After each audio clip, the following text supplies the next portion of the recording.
বলবো আর দেশের কথা ভাই, আপনারা শুনুন। এই যে আবুল সরকারকে গ্রেপ্তার করার পর এবং আপনার তাহতি জনতা বাউল শিল্পীদের উপর হামলা করার পর এই বাউল শিল্পীরা সবাই মিলে এই 200 জনের নামে মামলা দেওয়া হয়েছে। 200 জন তাহতি জনতার নামে মামলা দেওয়া হয়েছে। এখন খুবই হয়রানি হচ্ছে। ওদের মুখে শুনুন, আমি আর কী বলবো ভাই, আমার বলার মতো ভাষা নেই। যেহেতু অতি জনতা ইসলামের মানুষের উপরে এই যে মামলা দিল, আসলে এটা কি আমাদের সম্মান নয়।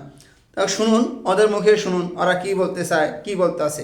এর পক্ষ থেকে একটা মামলা করা হয়, তৌহিদি জনতার উপরে অজ্ঞাতভাবে মামলা করেছে। আমরা দাবি জানাচ্ছি তাদের পক্ষ থেকে যে অজ্ঞাত 200 জনকে বাদী করে মামলা করা হয়েছে সেই মামলার জন্য তারা দ্রুত উঠিয়ে নেয় এবং এই যে মামলার মাধ্যমে যেন ওলামায়ে কেরামকে হয়রানি করা না হয়। আমার ভাইকে অন্যায়ভাবে হয়রানি করে তাদেরকে গ্রেফতার করা হয়। শেয়ার করবেন কি ইনশাআল্লাহ। সেই সাথে যতটুকু হয়েছে এর ভিতরে থেকেই বিষয়টি শেষ করার দাবিও করেছেন তারা। উভয় পক্ষকে আমরা ধৈর্য ধারণ করারই বলি, এই বিষয়টা যেন আর সামনে